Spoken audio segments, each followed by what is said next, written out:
Well, here we are. Hi, guys. It's Philip here. It's been a long road. Still, still alive.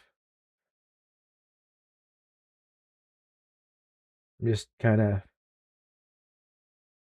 I don't know what's going on in my life. Everything happens for a reason, right? I didn't write a script for this. I'm just talking. I had just got so much to talk about. But who will listen?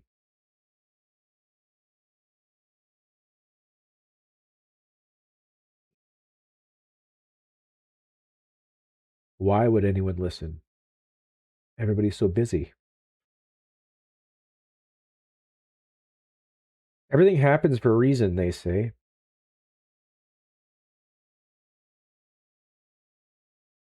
Nothing new under the sun, I've heard said. God has a plan, I've heard said.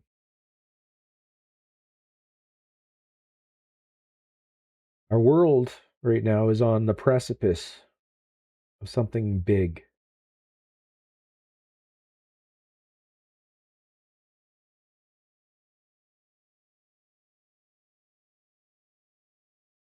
So I live in Canada. A lot of people know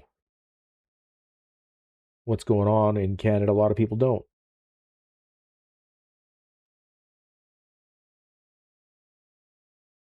I can't help but the tears. I just weep for humans. It's tough watching what's going on, the amount of hate in the world. Everyone's so angry. Donald Trump's the problem, they say. But is he? You have to realize, I think a lot of people kind of do, and they just don't want to admit it, but the problems have been there since before this president has been there. I think Mr. Trump has just brought light to all of the problems and he's exposed everything. And one of the things that I've learned is that people don't like being told the truth. What was it, a movie, The Few Good Men, I think? Jack Nicholson's sitting on the stand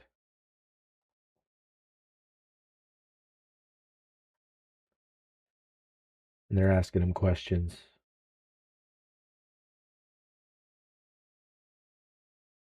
The truth? You can handle the truth.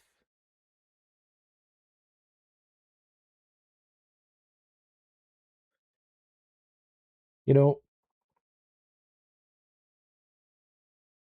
it's hard learning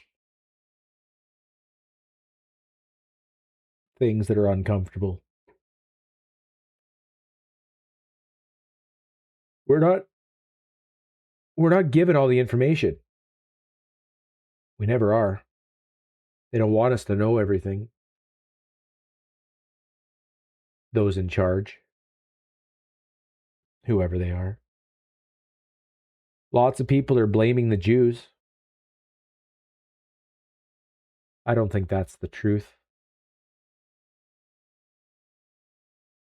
I believe that there are definitely people with a lot of money that control a lot of things, but I don't necessarily believe that they're all evil.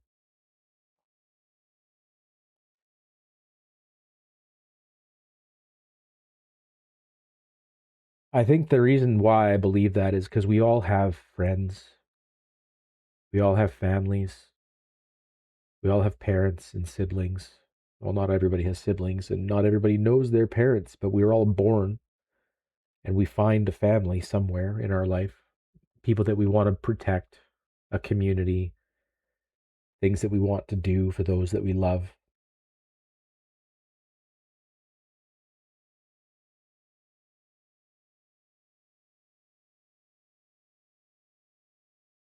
Takes a special kind of person to be completely against everything in the world, right? Not everybody hates animals. Some people love animals more than humans, but there's still somebody they want to protect, you know?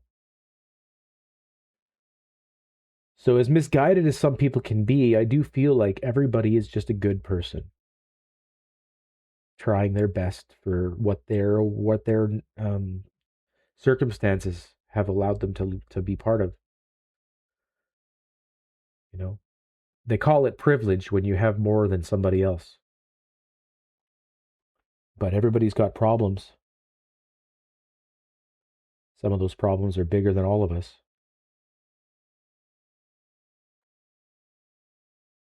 The more money you have, the more problems you have, and the problems are just different. We get jealous because they don't have to worry about their power bill. They don't have to worry about their next meal. But there's always people demanding things from you. The expectations get larger.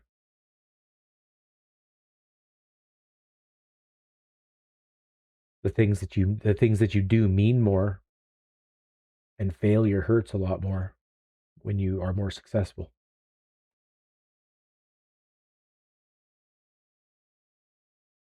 So people typically will become hyper careful about how they behave and what they do with the more status and money and power that they have. But typically, it's still to protect their families, their communities, their loved ones. And usually, people are pushed by those people to do good things with their resources. In all this time that Donald Trump has been president, and keep in mind, I am Canadian. I'm not a diehard Trump supporter by any stretch.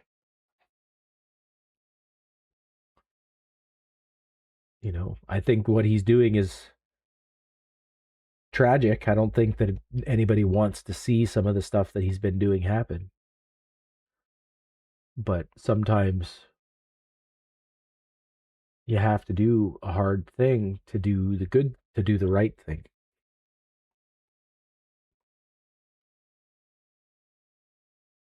The world is full of evil, but not people. Again, I don't think that people are evil. I think that the problems that we go through are perceived as evil. It's not wrong or evil that a wolf eats a rabbit for supper. But to a rabbit family, that wolf coming for you is evil. The wolf just needs to survive. That's just part of nature. And everything on this planet is food for something.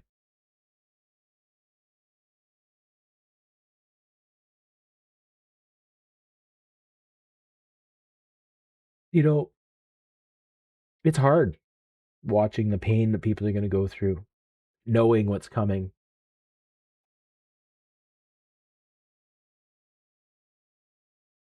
There's a lot of resistance happening right now to the things that the governments and these think tanks and the banks are trying to achieve and do. We all think that it's because they have a big plan to control the world. And that could be true. Their plan could be control the world. But to what end? It doesn't serve the masters of the world if everybody's killing each other. And it doesn't serve them if they got the world hating on them and want to kill them either. So why does everybody seem to think that there's this big bad group of people that are trying to dominate the world?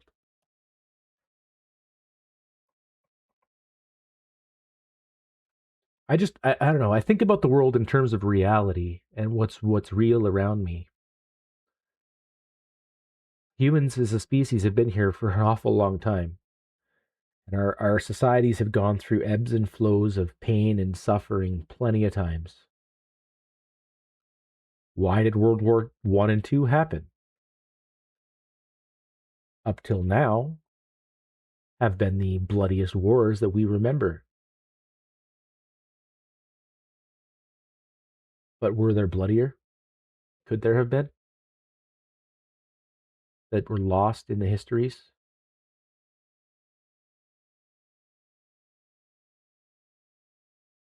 What causes them? War doesn't happen because people love war.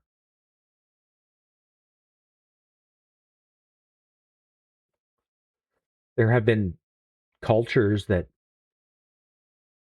wanted battle for honor.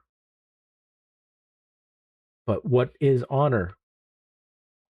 Why did people charge into battle?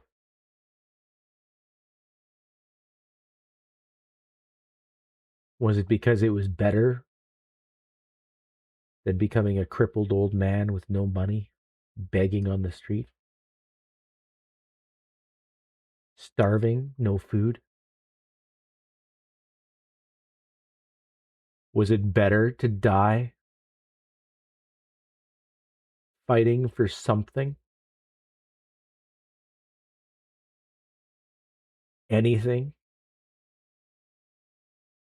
than to just wait until the bear got you, until the lion got you, until the sun baked you in the woods or baked you in the desert, till the snakes ate you or you got thrown into a pit?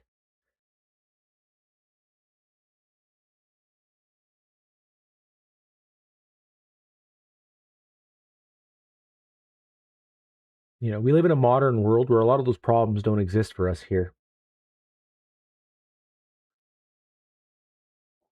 We've never had to experience these things,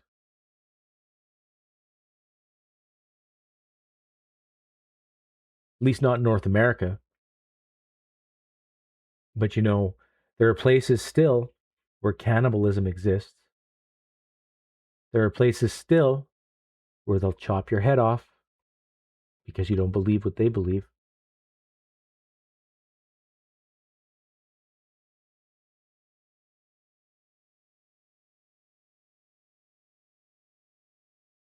You just have to ask some of the South African farmers that are fleeing there what happens to those people, the Afrikaans.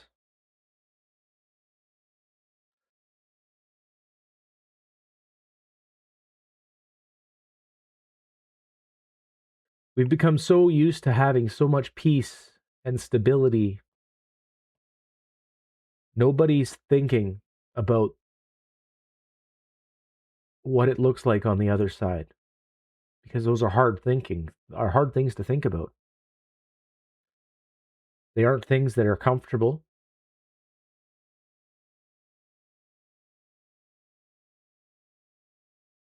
And our government doesn't want us to think about these things. Certainly not. And least of all, do they want us to talk about these things.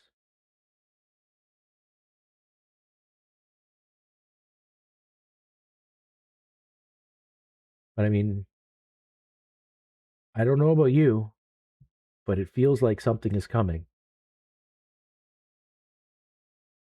I watch the news a lot. I live in Canada and I watch the news.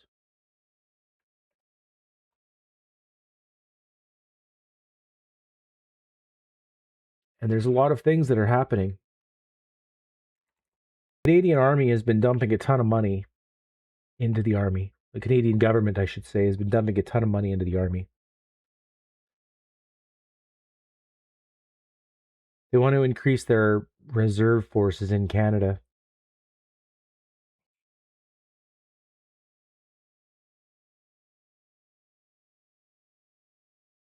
Canadian Army overhaul looms as D&D finalizes mobilization plans. Army commander warns current force structure isn't fit for rising threats. The military's Operation Command is currently drawing up an all-arms defense of Canada plan, which will lead to a major reorganization of the Army this fall, says the country's top Army commander. Lieutenant General Mike Wright, speaking at the Land Forces Conference at the University of Calgary on Thursday, said the Army's existing four-division structure, which is largely administrative, is being torn down and replaced. The Army we have is not the Army we need, Wright said.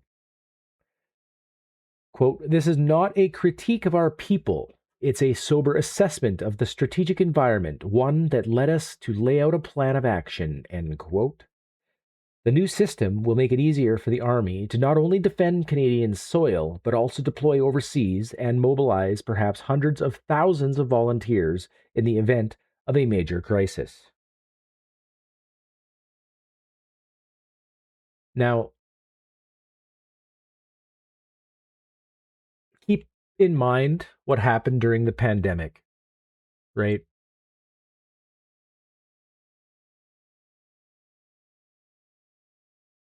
They didn't force you to take the jab.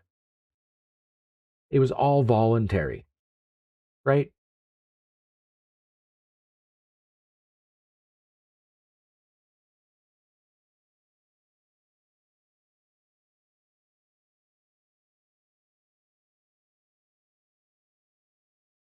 There's that word,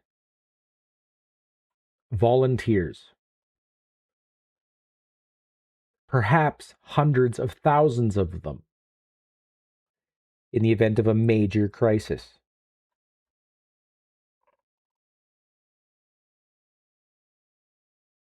So, like, I don't want to split hairs, but when I think about mobilization, you're getting things in position.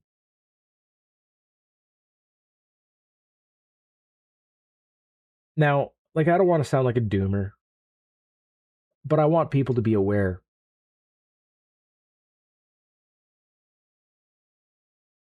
With the state of the way things have been for the last 10 years in Canada, is there anybody who feels like they would volunteer to defend this country? At least anybody my age. I'm 42. This country's done me no favors. I've asked for help for additional training for things, and they've said no. I was running a business. I did bad at it. I failed. I asked for help. I've been told no. But then they just announced $120 million for Sudan to help with humanitarian aid. Sudan, an Islamic country who follows the same tenets as Iran, who've called for the death of America.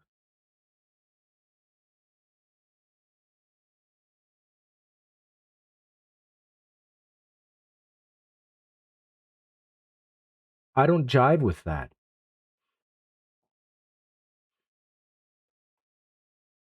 You know, I have American family.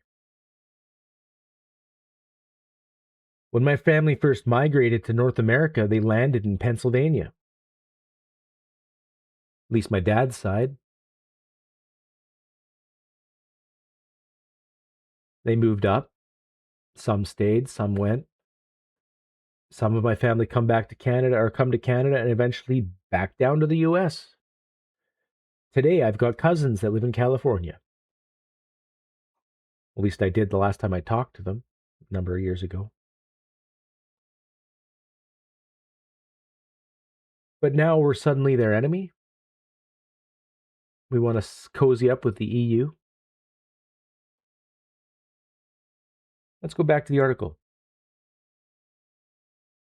What he did say was that the Army will be reorganized into three divisions, one of which will be dedicated specifically to the defense of Canada, notably the Arctic.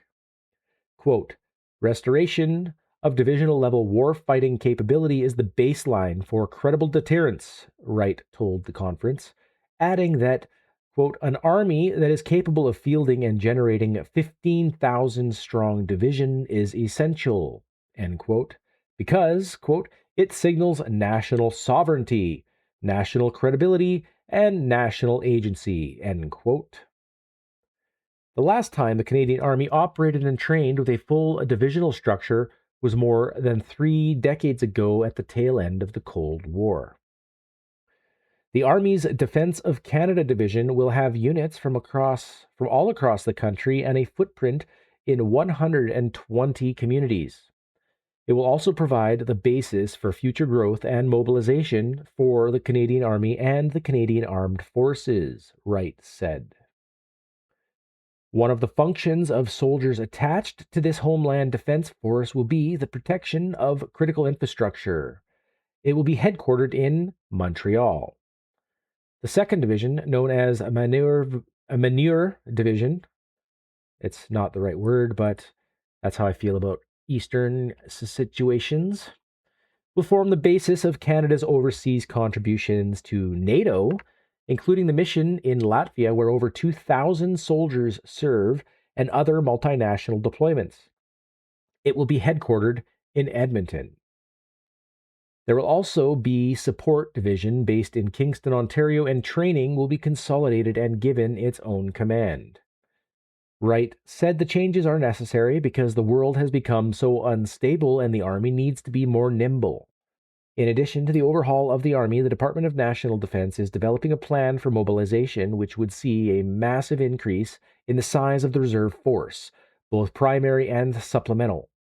Last fall, it was revealed that the military was considering increasing the full-time reserves to 100,000 troops and adding a lightly trained citizen soldier force of 300,000. Okay, so I'm not sure where they plan on picking up 300,000 lightly trained civilians. But one of the things that I learned during my attempt to join the service, because I thought about it just last year even, um, was you need to be at least a permanent resident to join the forces. But with how easy it is now for our immigrants to become permanent residents in Canada, and if you look around, most of the people coming from foreign countries to Canada are, in fact, fighting age males from Muslim countries. You have to ask the question, are these men going to be the ones that sign up? And does that become a conflict of interest? Because I don't believe for 1 second that these men, 20 to 35 years old, coming from these countries, are in fact loyal to Canada. They want their pay. They want to sway our politics.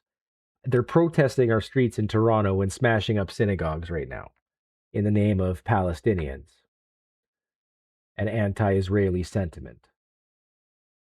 And now we're going to allow people like this, lightly trained civilians, most of which already have military training, quite likely all located near these bases in Ontario, to join the Army and act as our civilian army. Seems a little sus and kind of crazy to me.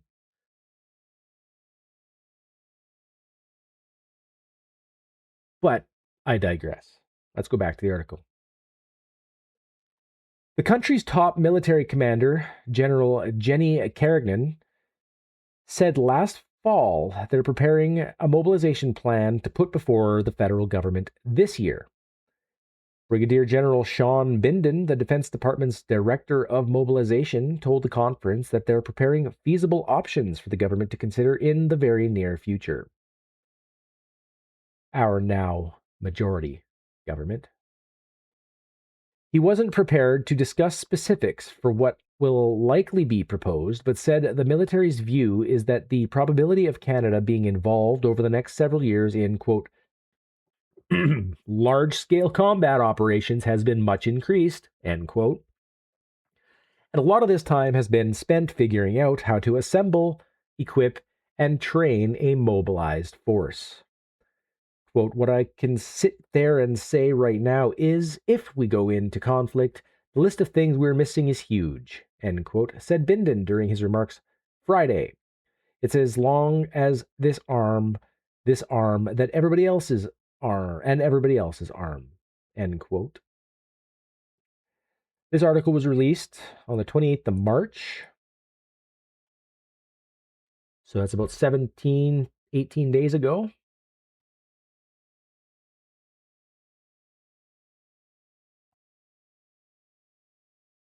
So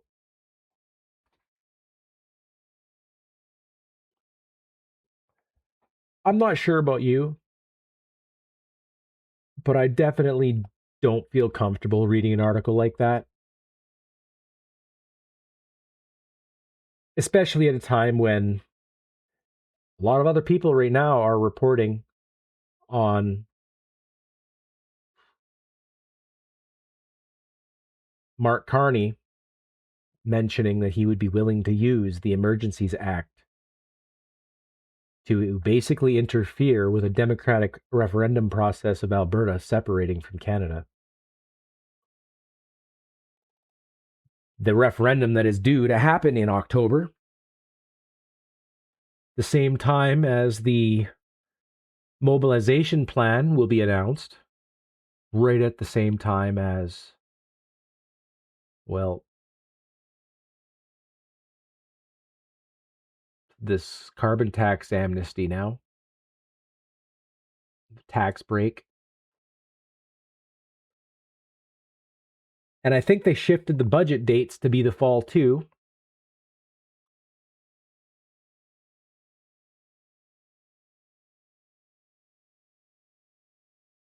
We now have a mobilization plan going to be announced in the fall with all those things happening at the same time. And I'm sitting here looking at everything, paying attention to all the news and connecting dots. And, if you put it all on a timeline, it's an awful lot of stuff supposed to happen this October.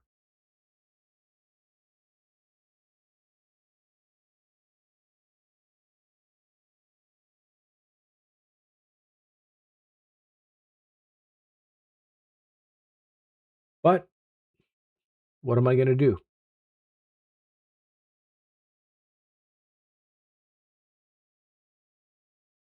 I'm too poor to do anything. I'm pretty sure most of us Canadians are. We're so busy trying to struggle to pay the bills, trying to figure out how to live our life. Some of us want families. We can't get that. They're whining that there's no children. Well, it's not like people don't want to have sex and have kids. Lots of people do. There's nothing more fun than getting laid. But that's a whole nother conversation, isn't it?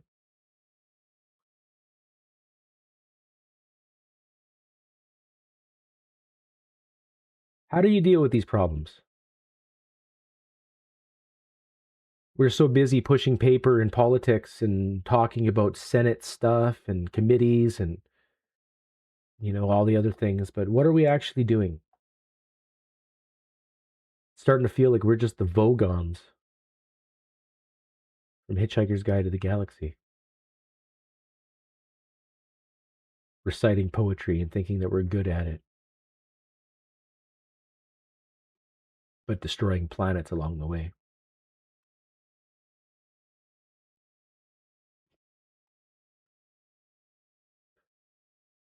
The human heart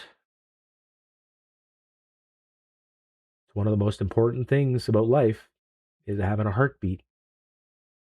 We all have emotions and we all love somebody. So what are we doing? Why aren't we honest with everybody? Why aren't we honest with ourselves?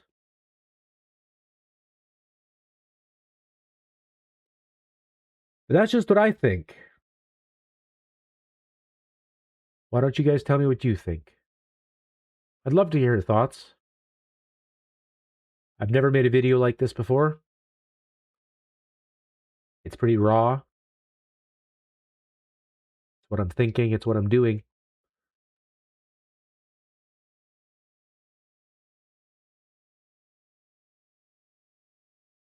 I think I might just go and have a walk. Thanks a lot, guys, for anybody who listens or watches this. Take care now and love the people you love before it's too late.